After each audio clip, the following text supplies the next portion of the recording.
Beloved and sweet to me is whatever comes from you, most merciful, most gracious God.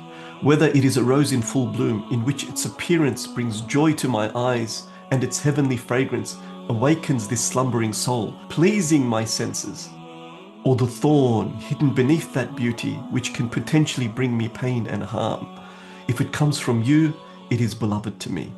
Whether it is a beautiful, elegant robe of splendor, beautifying this temporal frame, or the burial shroud, the kefan in which I am buried while others chant your sacred name.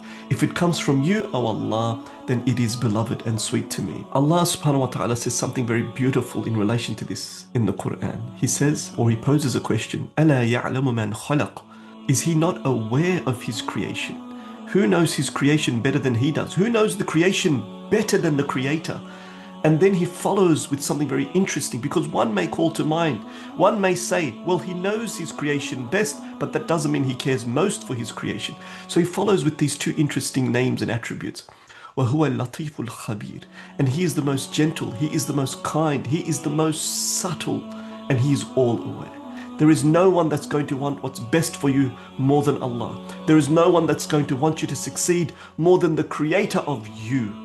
As such, if a calamity does befall you, he is reminding us that he is the one that knows best what is best for you, and he is all aware. So if we understand that God Almighty cares for us, God Almighty wants us to succeed more than any other, then the difficulties and the trials and the challenges we understand as difficulties with the divine wisdom behind it.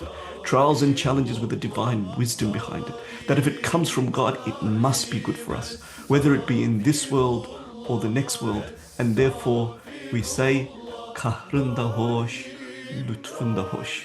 The trials and challenges and difficulties that you place upon us is beloved and sweet to me, as are the blessings and the grace, the outward, openly clear, divine gifts, beautiful to me.